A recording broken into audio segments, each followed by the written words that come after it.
In this video, we will explain the concept of wave-particle duality by looking at the evidence proving light is a wave and evidence proving light is a particle.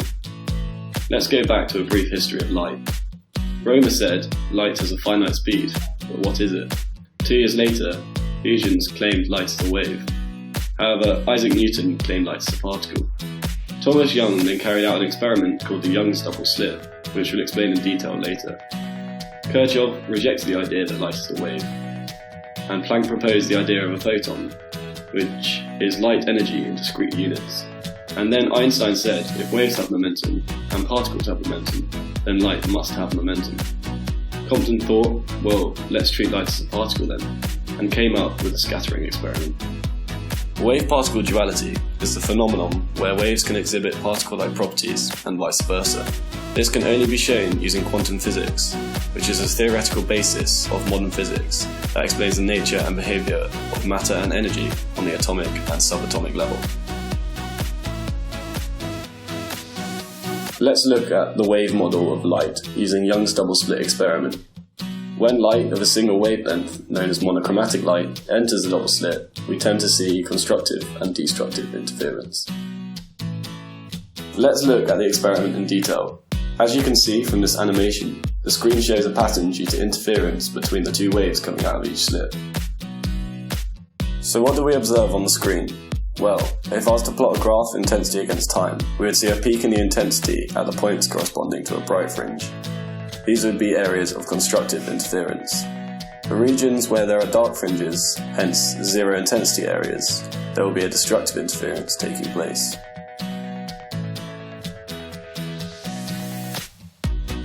If we look at this diagram showing the path difference, we can see that the slit-to-slit distance is d, and the angle between the normal and the light ray is theta. Hence, the path difference will be d sine theta between rays 1 and 2.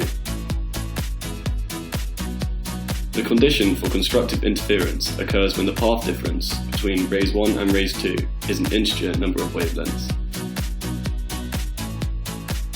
The condition of destructive interference is when there is a phase shift of half a wavelength, causing dark fringes to appear on the screen.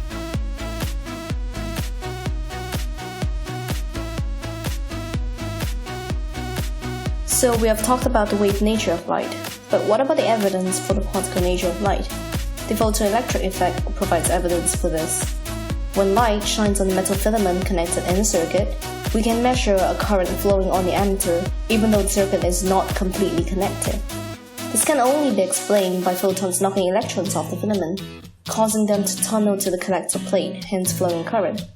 This process is explained by the photoelectric equation K equals HF minus phi.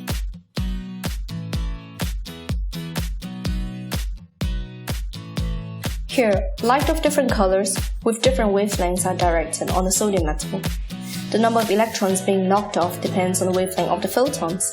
As you can see, not a single electron is ejected with red light. As you move across the spectrum, the wavelength decreases, which means frequency increases, energy also increases.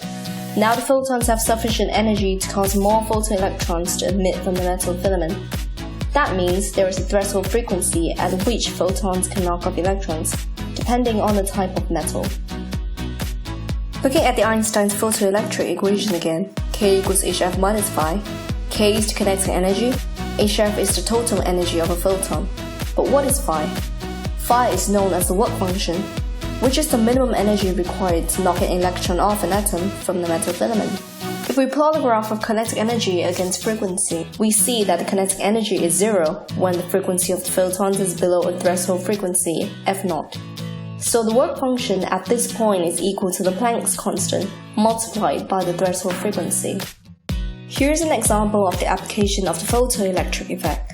A charge-coupled device, CCD, is a light-sensitive integrated circuit which uses the photoelectric effect to store and display the data for an image by converting pixels into electrical charge. So as a summary, interference effects from the Young's double slit experiment shows that light is a wave, since particles cannot superimpose.